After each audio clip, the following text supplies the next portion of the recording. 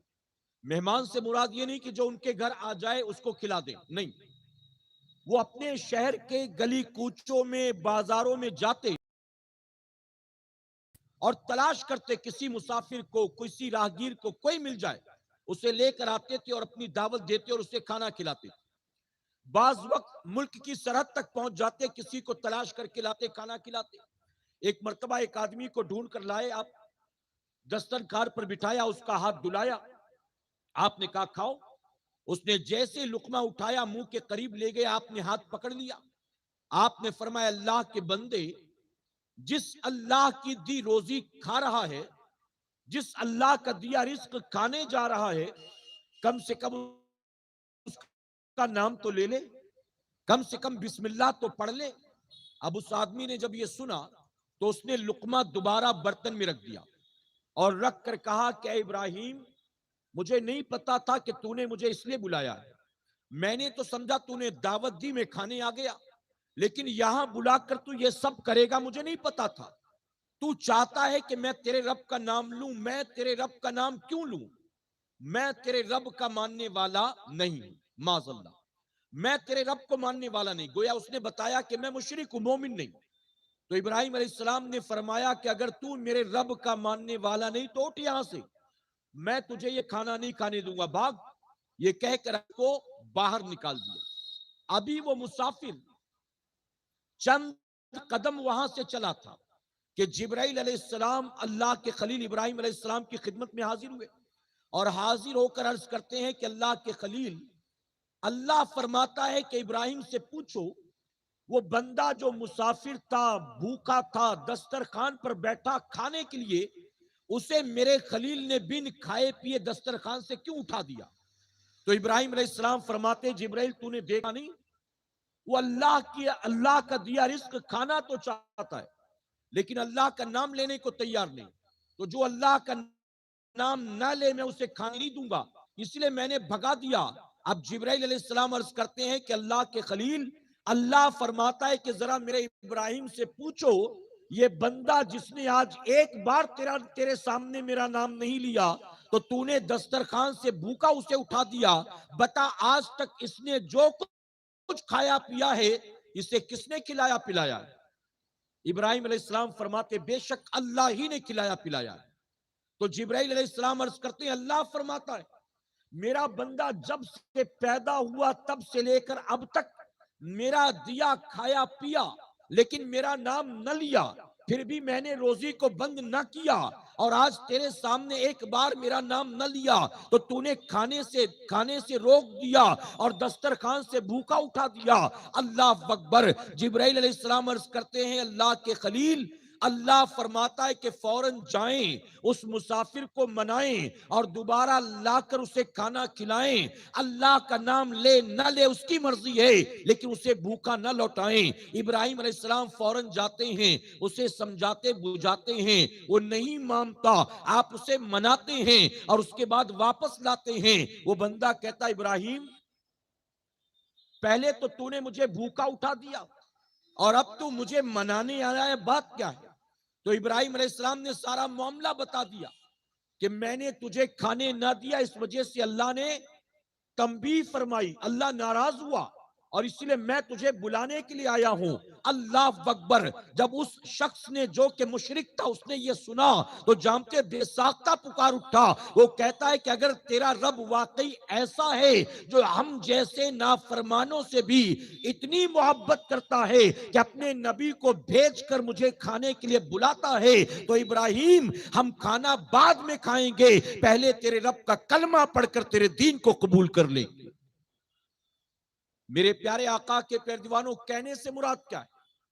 یہاں یہ ساری چیزیں سمجھانے سے مراد اللہ کی دی روزی کھائیں، اللہ کو رزاق نہ مانیں، اللہ کی دی زندگی جییں، اللہ کو زندگی موت پر قدرت رکھنے والا نہ مانیں، اس کے باوجود بھی اللہ ناراض نہیں ہوتا، کھلاتا ہے، پلاتا ہے، رات سونے کے بعد صبح پھر اٹھاتا ہے، ہم جائیں دن بھر تو روزی بھی عطا کرتا ہے، ہماری سانسوں کو بھی چلاتا ہے، دل کو بھی دھڑکاتا ہے۔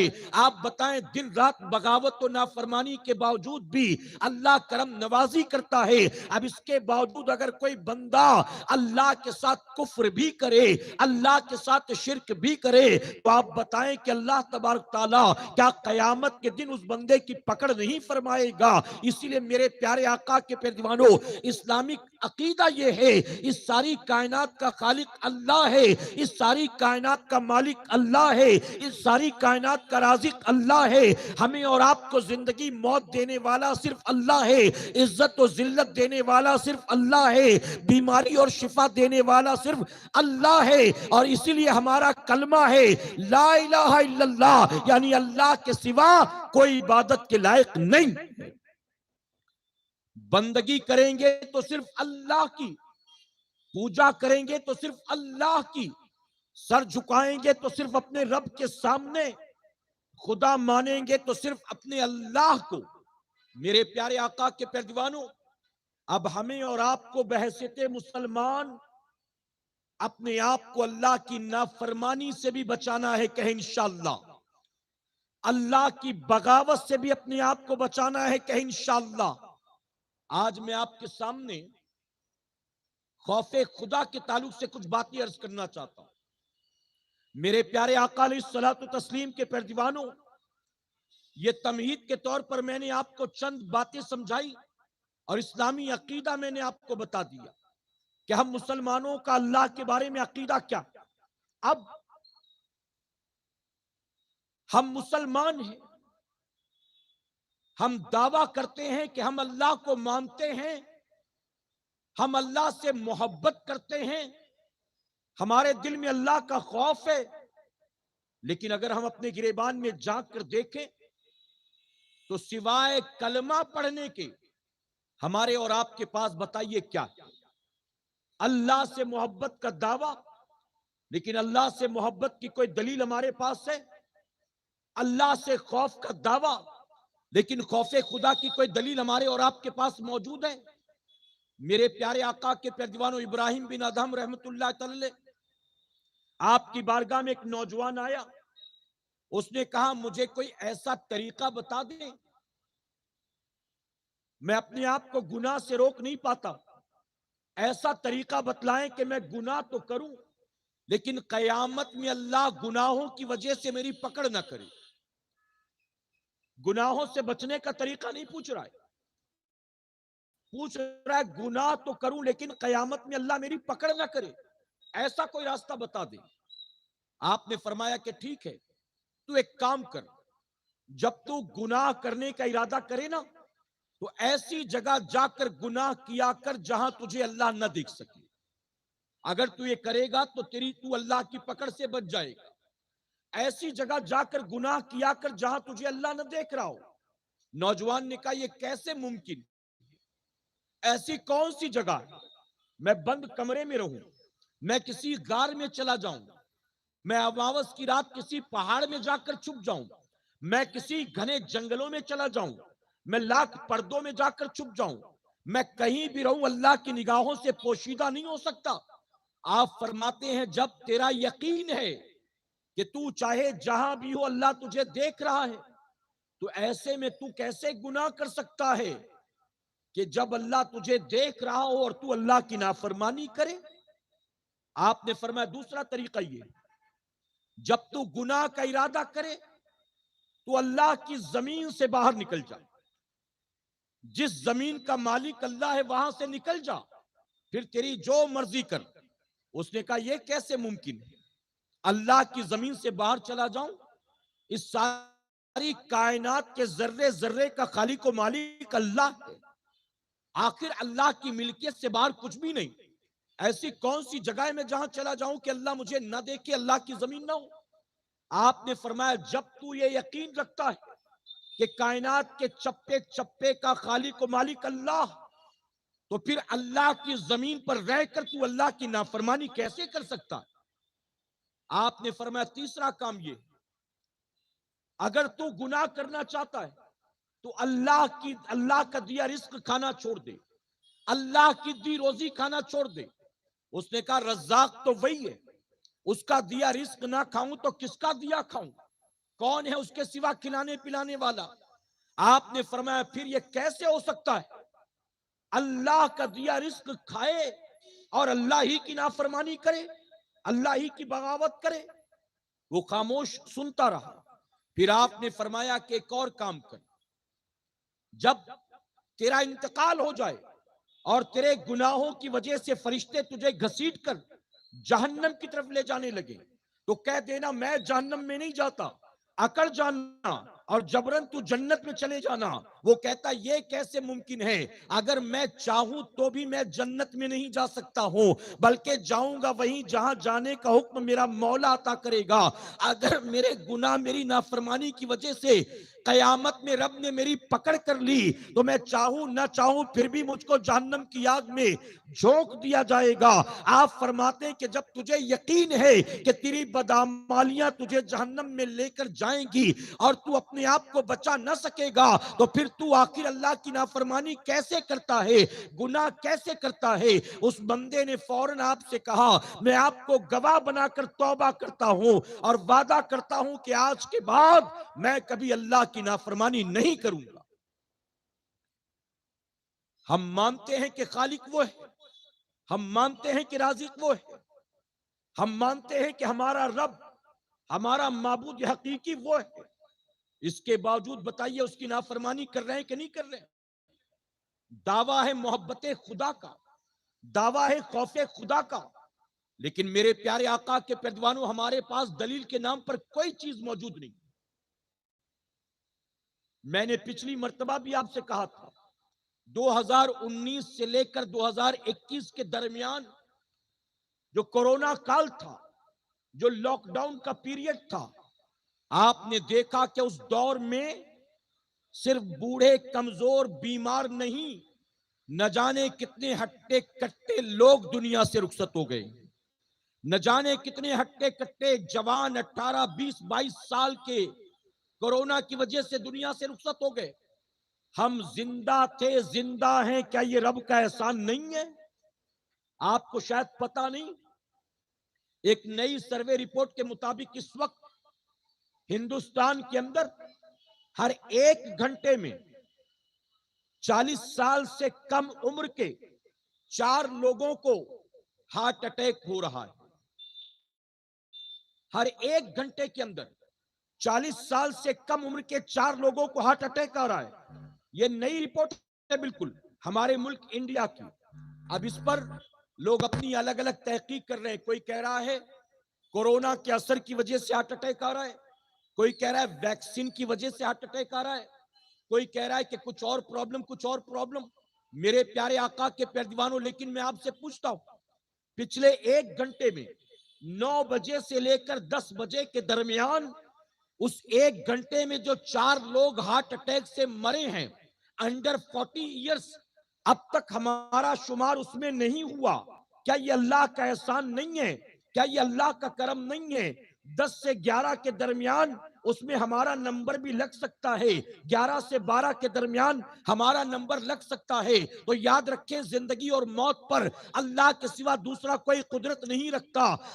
اگر ہم کل بھی زندہ تھے، آج بھی زندہ ہیں اور کل صبح کا سورج دیکھیں گے تو یقیناً یہ مولا کی مرضی سے ہے۔ اب جس رب کی مرضی سے سانسیں چل رہی ہیں، جس رب کی مرضی سے دل دھڑک رہا ہے، جس رب کی مرضی سے رگوں میں خون دوڑ رہا ہے، اور جس رب کی مرضی سے رات سوتے ہیں اور صبح سو کر اٹھتے ہیں، ہمیں اور آپ کو کیا نہیں چاہیے کہ اپنی زندگی کو بھی اپنے اسی رب کی مرضی کے مطابق گزارنے کی کوشش کریں؟ جس رب کی مرضی سے ہماری سانسیں چل رہی ہیں، کیا ہمیں بھی اس رب کی مرضی کے مطابق اپنی زندگی نہیں گزارنا چاہیے؟ میرے پیارے آقا علیہ الصلوۃ والتسلیم کے پہلوانوں، بات خوف خدا کی، بات محبت خدا کی، لیکن ہمارے پاس دلیل کے نام پر کوئی چیز موجود نہیں۔ آپ جانتے ہو خواجہ جنید بغدادی کے پیر و مرشد سری سختی رحمت اللہ تعالی، آپ فرماتے ہیں کہ میں ہر وقت اپنی ناک کو دیکھتا رہتا ہوں۔ کیوں؟ فرماتے میں ہر وقت اپنی ناک کو دیکھتا رہتا ہوں کہ کہیں میرے گناہوں کی وجہ سے میری ناک ٹیڑھی تو نہیں ہو گئی، کہیں میرے گناہوں کی وجہ سے میرا چہرہ تو نہیں بدل گیا۔ آپ ذرا سوچیں یہ کون ہے؟ میرے پیارے آقا کے پیروانوں سری سختی رحمت اللہ تعالی، ایک مرتبہ آپ کی طبیعت بہت زیادہ خراب ہوئی۔ اس دور کے طبیب نے کہا آپ کا یورین سیمپل لایا جائے۔ آج اگر پیشاب کے ذریعے مرض کا پتہ چل جاتا ہے تو کوئی بہت بڑے کمال کی بات نہیں۔ آج تھوک کے ذریعے، بلڈ سیمپل کے ذریعے اگر بیماری کا پتہ چل جاتا ہے کہ اس کی باڈی میں کون سے جراثیم ہے تو کوئی کمال کی بات نہیں۔ میں صدیوں پہلے کی بات بتاتا ہوں، اس دور میں بھی مسلمان ڈاکٹرز نے اتنی ترقی کر لی تھی، سری سختی رحمت اللہ تعالی کا مرض سمجھ میں نہیں آتا تھا تو ڈاکٹر نے اس دور کے کہا کہ ان کا یورین سیمپل لے کر آؤ، ان کے پیشاب کے قطرے لے کر آؤ، میں اس سے پتہ کروں گا کہ ان کو بیماری کیا ہے۔ آپ جانتے ہو پیشاب کا قطرہ، آپ کے پیشاب کی چند بوندیں لے جا کر جب اس طبیب کو دکھایا گیا، اس نے دیکھا تو دیکھنے کے بعد اس پر حیرت طاری ہو گئی۔ جانتے ہو وہ کیا کہتا ہے؟ وہ کہتا ہے انہیں کوئی جسمانی بیماری نہیں ہے، بلکہ یہ کسی سے محبت کرتے ہیں اور اس کی محبت میں ان کا کلیجہ جو ہے، ان کا دل جو ہے بالکل جل چکا ہے، کباب بن چکا ہے۔ اپنے محبوب کی محبت میں ان کا دل کباب بن چکا ہے، اور یہ ایسا مرض ہے جب تک محبوب سے ملاقات نہ ہو جائے تب تک یہ مرض دور نہیں ہو سکتا ہے۔ آپ کے مرید نے جب یہ سنا، اس کے ہاتھ سے شیشی چھوٹ گئی، وہ زمین پر بے ہوش ہو کر گر گیا۔ اس کے بعد جب ہوش آیا، اپنے پیر کی خدمت میں حاضر ہوا، حاضر ہو کر بیان کرتا ہے کہ طبیب نے آپ کے بارے میں بتایا کہ آپ محبوب کی جدائی میں تڑپ رہے ہیں اور جس کی وجہ سے آپ کا کلیجہ جل کر کباب بن چکا ہے۔ تو جانتے ہو اس پر آپ نے کیا جواب دیا؟ آپ مسکرائے اور مسکرا کر کہتے ہیں ہاں طبیب نے جو مرض بتایا ہے بالکل صحیح ہے۔ اے سرکار مدینہ کے پیروانوں، وہ کون محبوب تھا جس کی محبت میں وہ دن رات تڑپتے تھے اور جس کی محبت میں آپ کا کلیجہ جل کر کباب بن چکا تھا؟ وہ کوئی اور نہیں بلکہ وہ محبوب تھا جسے اللہ نے اپنا محبوب بنا کر پیدا فرمایا۔ ان کی کیفیت یہ تھی، فرماتے میں اپنی ناک کو دیکھتا کہیں ٹیڑھی تو نہیں ہو گئی میرے گناہوں کی وجہ سے۔ میرے پیارے آقا کے پیروانوں، آج مسلمان بات کرتا ہے خوف خدا کی، گالی دینے میں آگے، وعدہ خلافی میں آگے، فراڈ کے دھندے کرنے میں آگے، ماں باپ کی نافرمانی میں آگے، پڑوسیوں کے حقوق پامال کرنے میں آگے، جھوٹ بولنے میں آگے، گالی گلوچ میں آگے، ناچ گانے میں آگے، سود کے دھندے میں آگے، دعویٰ کرتا ہے خوف خدا کا۔ آپ ذرا سوچیں کہ اللہ تبارک تعالیٰ نے ہمیں اور آپ کو بن مانگے کتنی نعمتیں عطا کی ہیں۔ ارے جس رب کی مرضی سے ہمارا دل لمحہ لمحہ دھڑک رہا ہے، بحیثیت مسلمان ہماری ذمہ داری بنتی ہے اللہ کے حکم کو اپنے سارے وجود پر نافذ کر لیں، اپنے سارے وجود پر اللہ کی مرضی کو نافذ کر لیں اور اپنی زندگی کو اپنی مرضی گزارنے سے بہتر ہے اپنے مولا کی مرضی کے مطابق اپنی زندگی کو گزارنے کی کوشش کریں۔ میرے پیارے آقا کے پیروانوں، اگر صحابہ اکرام کی زندگیوں کا جائزہ لیا جائے، آپ بتائیے اس کائنات میں انبیاء کے بعد انسانوں میں اللہ نے صدیق اکبر سے بہتر کسی کو پیدا فرمایا ہے؟ اس کائنات میں انبیاء کے بعد صدیق اکبر سے بہتر کوئی نہیں۔ وہ سیدنا صدیق اکبر جو عشرہ مبشرہ میں بھی ہیں، خلفائے راشدین میں بھی ہیں۔ ارے وہ صدیق اکبر جو زمین کے اوپر رہے تو نبی کے یار غار بن کر رہے، اور زمین کے نیچے گئے تو نبی کے یار مزار بن کر گئے۔ وہ صدیق اکبر، اللہ اکبر، میرے پیارے آقا کے پیروانوں، آج جس سبز گنبد کو دیکھ کر سنیوں کے کلیجے ٹھنڈے ہوتے ہیں، وہ سبز گنبد صرف میرے نبی کی مزار کا نہیں ہے، وہی سبز گنبد تو ابو بکر اور عمر کی مزار کا بھی ہے۔ وہ سنہری جالیاں جس کے سامنے چند لمحے کھڑے ہو کر نبی کی بارگاہ میں درود و سلام کا نذرانہ پیش کرنے کی آرزو ہر عاشق رکھتا ہے، اس سنہری جالیوں کے اس پار صرف امام الانبیاء آرام نہیں کر رہے ہیں، بلکہ امام الانبیاء اپنے پہلو میں صدیق اکبر اور عمر فاروق اعظم کو بھی سلائے ہوئے، جو نہ جیتے جی نبی سے جدا ہو سکا، نہ دنیا سے جانے کے بعد نبی سے جدا ہو سکا۔ اس صدیق اکبر سے بہتر کون ہوگا انسانوں میں انبیاء کے بعد،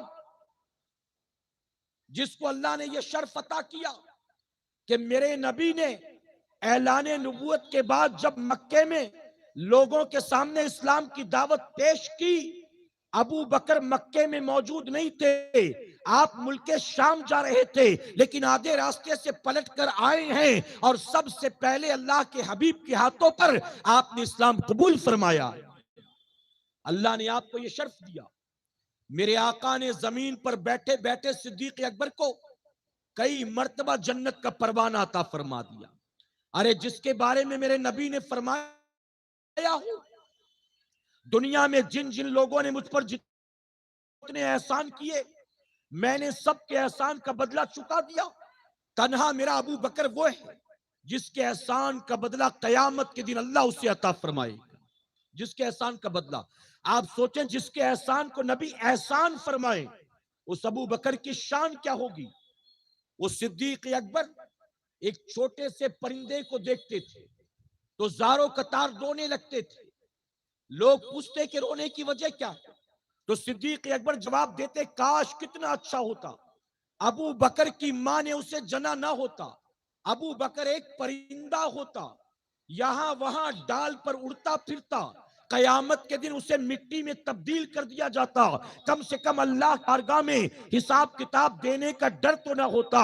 آپ سوچیں کہ وہ صدیق اکبر جس کو جنت کے مالک و مختار نے زمین پر جنت کا مزدہ عطا کر دیا، وہ صدیق اکبر کے خوف خدا کا عالم یہ ہے کہ قیامت کے حساب کتاب کو یاد کر کے وہ صدیق اکبر بھی روتے ہیں۔ اور آج ہم مسلمانوں کی پوزیشن کیا ہے؟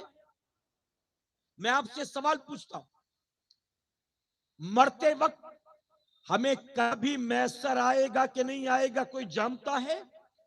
میرے پیارے آقا کے پیروانوں، آج تیزی کے ساتھ کلمہ پڑھنے والی مسلمان بچیاں ناجائز و حرام محبتوں کے چلتے مرتد ہو رہی ہیں، دیکھ رہے کہ نہیں دیکھ رہے آپ؟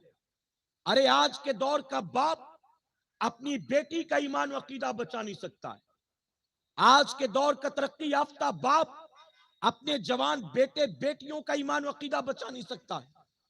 مرنے سے پہلے اس کا خود کا انجام کیا ہوگا وہ جانتا ہے؟ آپ بتائیں مرنے کے بعد جب قبر میں جائیں گے تو حشر کیا ہوگا، میدان قیامت میں اٹھیں گے تو انجام کیا ہوگا؟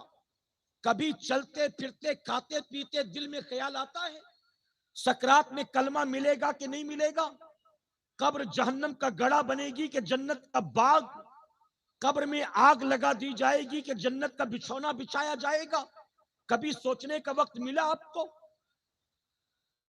آج کے ترقی یافتہ دور کا مسلمان آئی پی ایل کے بارے میں سوچتا ہے، الیکشن کے بارے میں سوچتا ہے، نیا موبائل خریدنے کے بارے میں سوچتا ہے، گھومنے پھرنے کے بارے میں سوچتا ہے، وہ مال و دولت کمانے کے بارے میں سوچتا ہے، نفس کی تمام خواہشات کو حرام و حلال ہو پوری کرنے کے بارے میں سوچتا ہے، لیکن کبھی اپنی آخرت کے بارے میں نہیں سوچتا ہے۔ ایک مسلمان کے دل میں اگر خوف خدا ہو تو یاد رکھیں، خوف خدا رکھنے والا انسان کبھی دنیا دار نہیں ہوتا ہے۔ وہ دنیا دار ہوگا؟ ارے جس کے دل میں اللہ کی محبت ہو، جس کے دل میں اللہ کا خوف ہو، کیا اس کے دل میں کبھی دنیا کی محبت گھر کر سکتی ہے؟ کیا اس کے دل میں کبھی دنیا کا خوف گھر کر سکتا ہے؟ میرے پیارے آقا کے پیروانوں، صوفیہ فرماتے ہیں بہت پیاری بات، فرماتے ایک دل میں اگر پانی آ رہا ہو تو آپ اندر آ جائیں، تھوڑا کوئی مسئلہ نہیں، آپ کے بائیں جانب کی کرسیاں خالی ہیں اور اس طرف سے اگر بوچھار آ رہی ہو تو اندر شفٹ ہو جائیں۔ میں عرض کر رہا تھا، صوفیہ فرماتے ہیں ایک دل میں دو ڈر ایک ساتھ جمع نہیں ہو سکتے، یا تو دل میں رب کا ڈر ہوگا یا تو دل میں سب کا ڈر ہوگا، ایک دل میں دونوں ڈر ایک ساتھ اکٹھا نہیں ہو سکتے۔ آج ہمارے دلوں میں سب کا ڈر کیوں ہے؟ کیونکہ ہمارے دل سے رب کا ڈر نکل چکا ہے۔ غوث اعظم کے دل میں کیا سب کا ڈر تھا؟ غریب نواز کے دل میں کیا سب کا ڈر تھا؟ محبوب الہی کے دل میں کیا سب کا ڈر تھا؟ ارے مخدوم فقی علی ماہمی کے دل میں کیا سب کا ڈر تھا؟ آپ بتائیں ان کے دلوں میں سب کا ڈر کیوں نہیں تھا؟ اس کی وجہ یہ تھی کہ ان کے دلوں میں رب کا ڈر پہلے سے موجود تھا، اور جس دل میں رب کا ڈر ہوتا ہے اس دل میں سب کا ڈر نہیں ہوتا، اور جس کے دل سے رب کا ڈر نکل جاتا ہے پھر تو وہ چوہے سے بھی ڈرنے لگتا ہے، وہ چھپکلی سے بھی ڈرنے لگتا ہے، وہ چور سے بھی ڈرنے لگتا ہے، وہ ہر کسی سے ڈرنے لگتا ہے، اس کی وجہ کہ دل سے رب کا ڈر نکل چکا ہے۔ اے سرکار مدینہ کے پیروانوں، اگر چاہتے ہو کہ دل سے سب کا ڈر نکل جائے تو آج محرم الحرام کی پہلی تاریخ ہے، آج سے طے کر کے اٹھنا، ہم مسلمان ہیں، اپنے دل میں اپنے رب کا ڈر بٹھانے کی کوشش کریں گے انشاءاللہ۔ اور جب رب کا ڈر دل میں ہوگا، جب رب کا ڈر دل میں ہوگا تو انسان جوا کھیلے گا، رب کا ڈر دل میں ہوگا تو شراب پیے گا، رب کا ڈر دل میں ہوگا تو زنا کرے گا، سود کھائے گا، جھوٹ بولے گا، شادیوں میں بارات میں ڈی جے اور بینڈ باجے بجوائے گا۔ ارے جب دل میں رب کا ڈر ہوگا تو ظاہر ہے کہ وہ بندہ عام بندوں کی طرح نہیں ہوگا، وہ بندہ پھر اللہ کا محبوب بندہ بن جائے گا، وہ اللہ کا نیک اور فرما بردار بندہ بن جائے گا۔ میرے پیارے آقا کے پیروانوں، سیدنا عمر فاروق اعظم رضی اللہ تعالیٰ عنہ، نام سنا ہے نا آپ نے عمر فاروق اعظم کا؟ جب ترتیب وار خطاب ہوگا انشاءاللہ تو سیدنا صدیق اکبر کی شان بھی سنیں گے، عمر فاروق اعظم کی عظمتیں بھی سنیں گے۔ میں موقع کی بنسبت یہ صرف عرض کرنا چاہتا ہوں، عمر فاروق اعظم جیسا اس کائنات میں کسی ماں نے نہ آپ سے پہلے جنا ہے اور نہ آپ کے بعد کبھی جننے والی۔ عمر فاروق اعظم کا مقام کتنا بلند بالا ہے۔ عمر فاروق اعظم کے بارے میں میرے نبی نے فرمایا، قیامت کے دن اللہ سب سے پہلے میرے عمر سے مصافحہ فرمائے گا، جیسا کہ اس کی شان کے لائق ہے۔ آپ سوچیں، قیامت کے دن اللہ سب سے پہلے عمر بن خطاب سے مصافحہ کرے گا، اور میرے آقا نے ایک مقام پر عمر فاروق اعظم کے مرتبے کو اتنا بلند کیا، اتنا بلند کیا، اتنا بلند کیا کہ میرے نبی نے فرمایا میرے بعد نبوت کا دروازہ بند نہ ہوتا، اللہ عمر کو نبی بنا کر بھیجتا۔ وہ عمر بن خطاب ایک تنکے کو دیکھتے اور زاروں قطار رونے لگتے۔ آپ کا شمار بھی خلفائے راشدین میں عشرہ مبشرہ میں۔ سیدنا عمر فاروق اعظم ایک تنکے کو دیکھتے ہیں، زاروں قطار روتے ہیں۔ لوگوں نے کہا امیر المومنین رونے کی وجہ کیا؟ آپ فرماتے کاش کتنا اچھا ہوتا عمر کی ماں نے اسے جنا نہ ہوتا، عمر ایک تنکا ہوتا، ہوا اسے اڑائے اڑائے پھرتی، کم سے کم قیامت کے دن اللہ کی بارگاہ میں حساب کتاب کا ڈر تو نہ ہوتا۔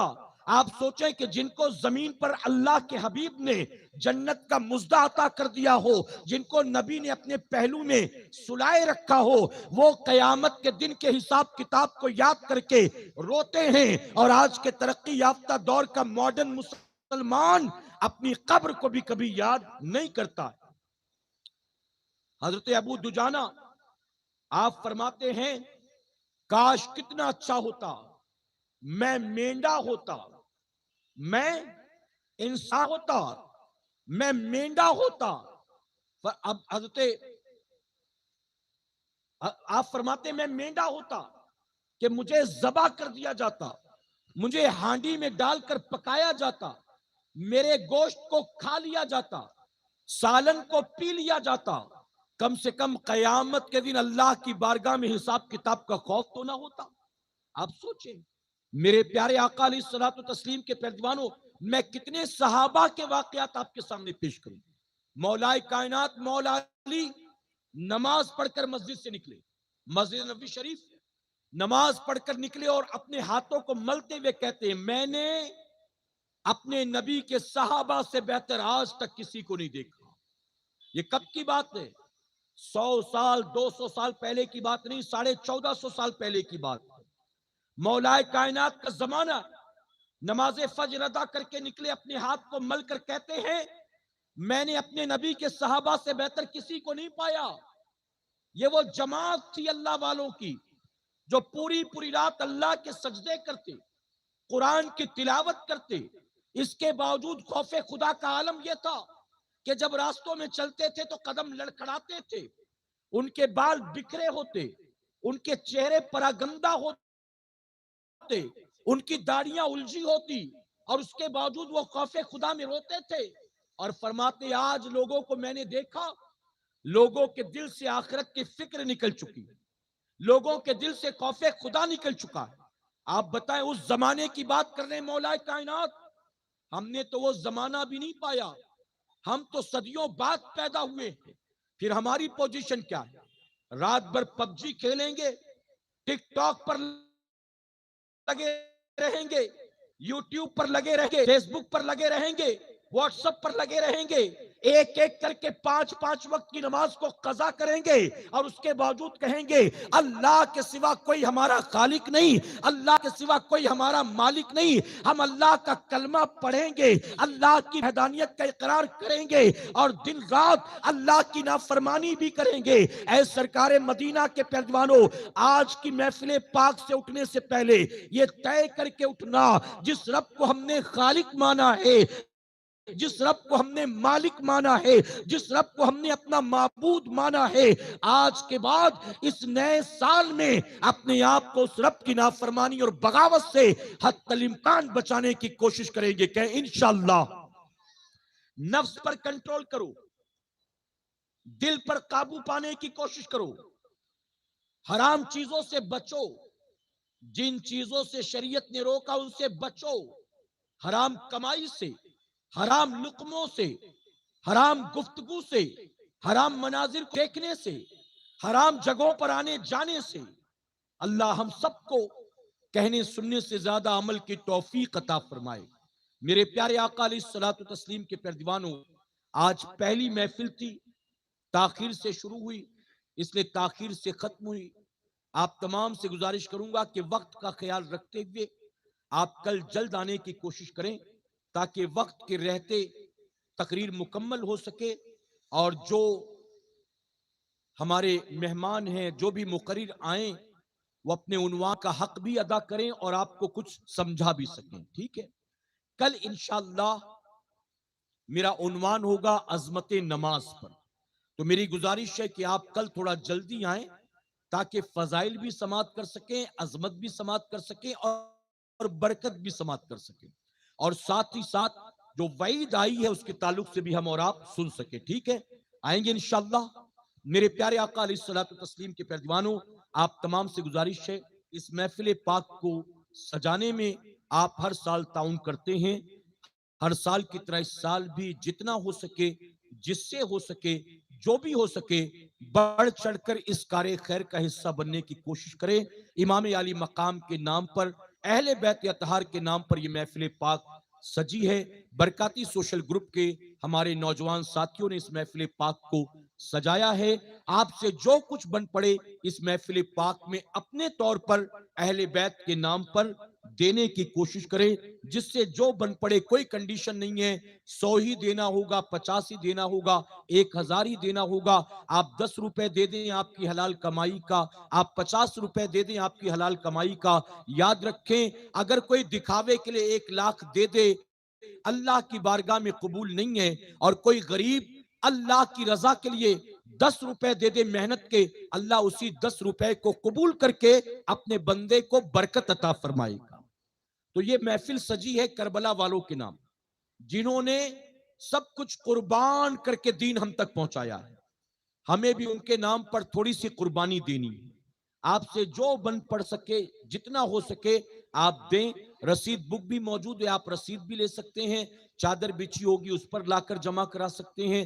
مجھ کو مسافے کے ذریعے دے سکتے ہیں, آج نہیں تو کل دے سکتے ہیں, پرسوں دے سکتے ہیں. اسی طرح جو محفل کے اختتام میں نیاز کا اہتمام ہوتا ہے, اگر نیاز میں بھی آپ حصہ لینا چاہتے ہیں تو اپنا نام ہمارے ذمہ داران کے پاس آپ لکھانے کی کوشش کریں. اللہ ہمیں آپ کو سب کو کہنے سننے سے زیادہ عمل کی توفیق عطا فرمائے. میرے پیارے آقا کے پیروانوں, محفل کے آغاز میں بارش بہت تیز ہو گئی تھی, پھر بھی الحمدللہ کچھ لوگ آ کر بیٹھ گئے تھے. اس کے بعد محفل شروع ہوئی تو بارش بھی بند ہو گئی. اب بارش کل ہوتی رہے, پرسوں بھی ہوتی رہے, لیکن وقت پر آپ آتے رہیں گے انشاءاللہ, ٹھیک ہے. کیونکہ اب بارش کا انتظار کریں گے تو ظاہر ہے کہ بارش سے تو بچ جائیں گے, لیکن ذکر حسین کی محفل سے محروم ہو جائیں گے. کیونکہ بارش کا مہینہ ہے, کتنا بھی چالے تو بچ نہیں سکتے نا آپ, تو بارش تو ہونا ہے. اب اگر بارش 4 مہینے ہوگی تو کام پر نہیں جائیں گے, بارش 4 مہینے ہوگی تو مسجد میں نماز پڑھنے نہیں جائیں گے, بارش 4 مہینے ہوگی تو کسی سے ملنے جلنے نہیں جائیں گے. ارے کوئی بیمار ہو جائے تو کیا بارش کی وجہ سے گھر میں پڑا رہے گا کہ بارش بند ہو جائے تب ڈاکٹر کے پاس جائیں گے؟ ایسا ہے نہیں. تو اسی طرح سے آپ اس محفل میں بھی بارش ہوتی رہے, اپنے طور پر چھاتا لے کر, جیکٹ لے کر, جس طرح سے بھی ہو سکے. الحمدللہ یہ سارا انتظام آپ کی خاطر کیا گیا ہے. بس یہاں تک آپ پہنچے, باقی یہاں آنے کے بعد کمیٹی والوں نے آپ کی خاطر انتظام کیا, یا آپ بچ جائیں گے انشاءاللہ. میرے پیارے آقا کے پیروانوں, لاک ڈاؤن سے پہلے جو آخری محفل تھی اس محفل میں بھی بارش تھی, اور بارش کی وجہ سے اس سال یہ پنڈال لگانا پڑا تھا. اور اس پنڈال کی وجہ سے برکاتی سوشل گروپ کی اس محفل کا بجٹ جو ہے 3 گنا زیادہ بڑھ گیا تھا. لیکن ساتھیوں کے حکم پر میں نے اعلان کیا تھا, اور ایک ہی محفل میں الحمدللہ آپ لوگوں نے اچھا خاصا تعاون کر دیا تھا. تو چونکہ بارش کی وجہ سے بجٹ بہت زیادہ ہے, آپ سے بھی گزارش ہے کہ تھوڑا سا حوصلہ پیدا کریں. ہر سال جتنا دیتے تھے اس سال اس سے زیادہ بڑھ کر دینے کی کوشش کریں. کہ انشاءاللہ محبت سے کہیں, میں نے یہ نہیں کہا ابھی دینے کی کوشش کریں, میں نے کہا اس سال دینے کی کوشش کریں, ابھی نہیں تو کل, پرسوں, ترسوں, جب ہو سکے. لیکن کوشش کریں کہ اس سال باقی سالوں کے مقابلے زیادہ دیں گے, کیونکہ ایکسپینسز بھی زیادہ ہیں, ٹھیک ہے. اور یاد رکھیں, دے کر یہ نہ سمجھیں کہ میں نے دے کر بڑا کمال کیا, بلکہ دے کر یہ سوچیں اے اللہ تو نے قبول کر لیا تو تیرا احسان ہو جائے گا. اس کی وجہ کہ میں نے دیا ہے, یہ میرا دیا نہیں ہے, یہ تیرا دیا ہے جو تو نے مجھ کو عطا فرمایا تھا, یہ تیرا دیا ہے جو میرے پاس تھا. اللہ کا شکر ادا کریں کہ مولا تو نے کم سے کم اس قابل تو بنایا کہ تیرے حبیب کی آل کے نام پر میں 100 روپے دے سکتا ہوں. اللہ کا شکر ادا کریں. تو زیادہ سے زیادہ تعاون کرنے کی کوشش کریں. اسی طرح جب آپ جانے لگیں تو پیچھے ہمارا سٹال بھی لگا ہوا ہے مٹی کے برتن کا, جس میں مٹی کے برتن موجود ہے, پورا سیٹ ہے, پلیٹ بھی ہے, کپ بھی ہے, گلاس بھی ہے, پیالہ بھی ہے. آپ پورا سیٹ لے سکتے ہیں, چاہے ایک چیز لے سکتے ہیں, جو بھی لینا چاہتے ہیں لے لیں, لیکن آپ لیں, کیونکہ مٹی کے برتن میں کھانا تمام انبیاء کی سنت مبارکہ ہے, اور خود میرے نبی نے مٹی کے برتنوں کا استعمال کیا. مزید وضاحت کل ہوگی انشاءاللہ. اللہ اپنے حبیب کے صدقے ہم سب کو کہنے سننے سے زیادہ عمل کی توفیق عطا فرمائے. وما علینا الا البلاغ. السلام علیکم.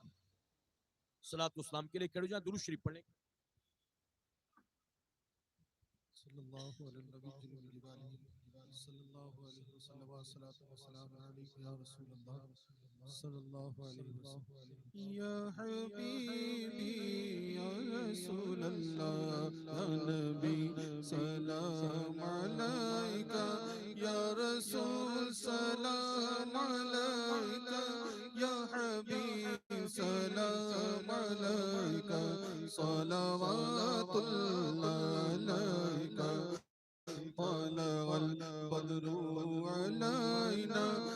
سنية الوداع وجب الشكر علينا ما دعا لله داعي يا نبي سلام عليك يا رسول سلام عليك يا حبيب سلام عليك صلوات الله عليك اتنا کرم شاہ زمن ہو جب خالی روح سے بدل ہو آپ کے شہر کا کفن ہو اور مدینے میں دفن ہو یا نبی سلام علیکہ یا رسول سلام علیکہ یا حبیب سلام علیکہ صلوات اللہ علیکہ